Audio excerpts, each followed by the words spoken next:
sorry you had to keep your phones on silent and switch them off. I'm so sorry you had to spare time today for this event. I'm really sorry it was raining in the morning when you all had come here. What do you think? Should I really be sorry for all that I apologized for? Most of the times, we hold ourselves responsible for everything that is happening around. But are we actually guilty of it? Let me share a few experiences from in my own journey since childhood where I have apologized for anything and everything. I've apologized to several people in my life, which left me doubting my own self-worth. To my mom, for not scoring well in just one subject, general knowledge. Fast forward, today I am a published author. To my dad, for calling him mean at one point of time and upsetting him. Today, I'm his best friend and we can talk anything on anything. To my best friend in college, for not bunking a lecture when she wanted me to go out for a movie with her. Today, I have counted friends in my life who empower me and no toxicity.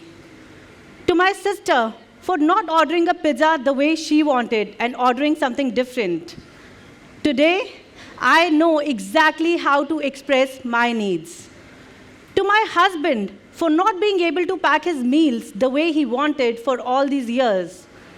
Today, I do not pack his meals anymore, and we both are happy.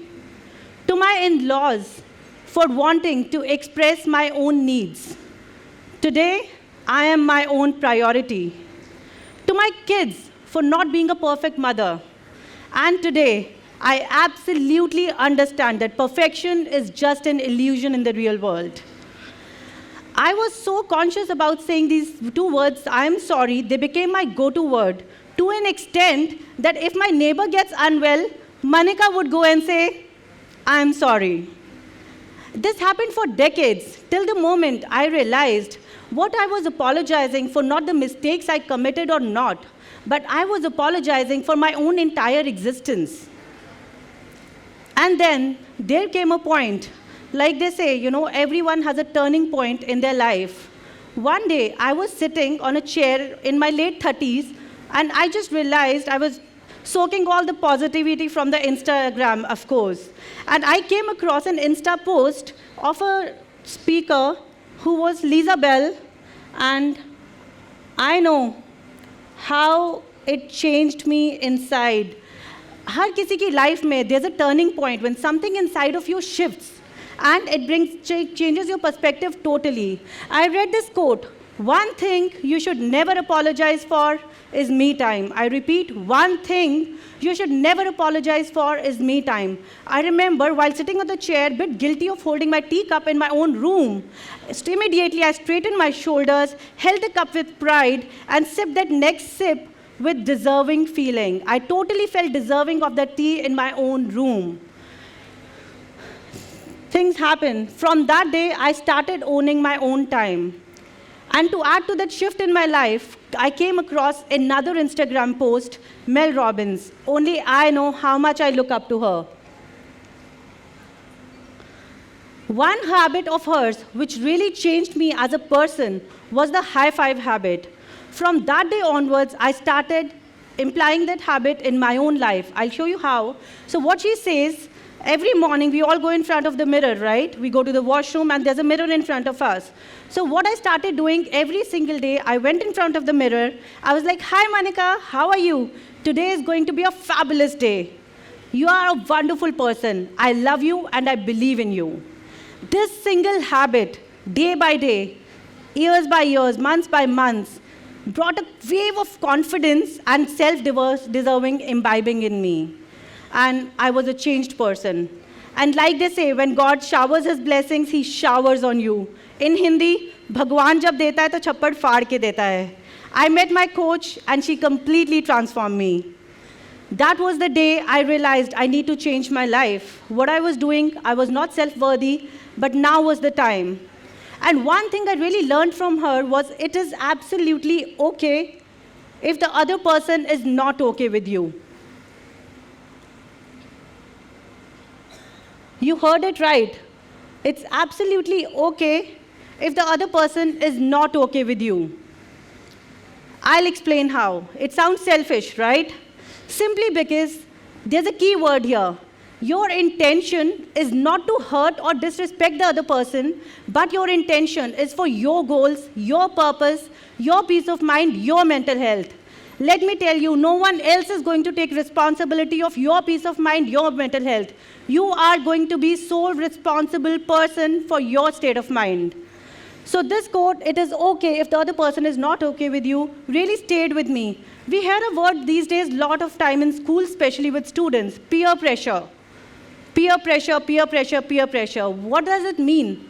It simply means that the other person is okay with me, right? So once you understand this quote and you understand that your intention is not to hurt or disrespect the other person, but for yourself, the peer pressure definitely will vanish away. So that was the day I started taking responsibility for my own life, for my own deeds, my actions, my desires, my dreams, my goals, my purpose, my everything. And it's very easy to say that life transforms. I used to hear it a lot. When your cup is full, only then you can pour into others' cup, right? So, but I always used to think, what your cup is full of? Is it full of negativity, hatred, irritation, and frustration? Or is it full of love, happiness, and abundance? I'll give you an example. If suppose I have a car which runs on a petrol, and by mistake I go to the fuel station and get diesel filled in it, what do? Simple. I have to empty the tank entirely of the diesel and fill it up fresh with petrol, right? So, similarly, inside of us, if there is hatred, frustration, irritation, we have to first empty it out and make space for positivity, abundance, and love. Only then these qualities can reside inside of us. It's very easy to say that I transformed as a person, but the journey wasn't easy. It was full of cry, pain, struggle, hurdles. There were moments I've cried behind the closed door for hours. No one there was responsible. But I had learned to take my own responsibility. That gave birth to my own sure shot mantra, which helped me cross every hurdle. Life is a journey. Like in my book I mentioned, Soul Trek, life is a trekking. And every trekking, every turning point has hurdles on it. How do we move across that hurdle? Every moment we have to push ourselves to cross that hurdle. So that gave birth to my own mantra, and which was breathe, focus, believe, smile. I'll quickly explain how I used this in crossing every single hurdle that came my way. Whenever a situation comes, suppose you've planned a day, a very beautiful day, 2 p.m., 3 p.m., 5 p.m., 7 p.m., and some emergency occurs right in the morning, and your day goes haywire in front of you. You can see that. So first you breathe in, till the time you take 5, 10, 15, as many breaths as you need to accept that situation and to make you normal. Till the time you're in denial mode, you will not be able to move beyond. So first you breathe in, and then you focus. Focus on what? Focus on what your day had to be like. Focus on your purpose. Focus on your goal. Focus on your priorities. Like I always say, if your priorities are clear in life, you will never, ever make a wrong decision. So once you are accepted the situation and your focus is clear, then next you believe. Whom do you believe in? You believe in yourself and supreme power. Only these two beliefs can bring you out of the situation. With that complete belief, that gives you a lot of strength to move forward, and finally, smile. Because you know how you're going to move forward the situation, and you have already got the push, and you are going to cross this hurdle for sure.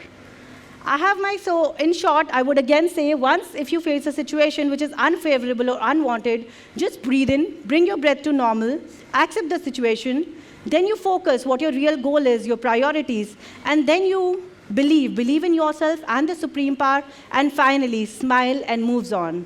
This is definitely a short mantra. And I have my twins studying in boarding schools in Dehradun, and they often call me, Mama, today I was stuck in a situation, but your mantra, breathe, focus, believe, smile, actually pulled me out of it.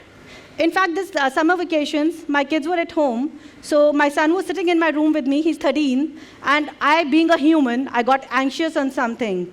And he goes like, Mama, why are you panicking? Just breathe, focus, believe, smile. And it took me just 5 minutes to come out of that situation.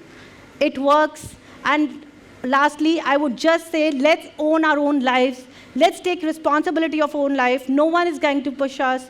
Maybe parents, maybe some other relatives, definitely we have closed ones, but no one else is going to own your life, own your responsibility. So let's take charge of our lives. On this note, I, Manika Goyal,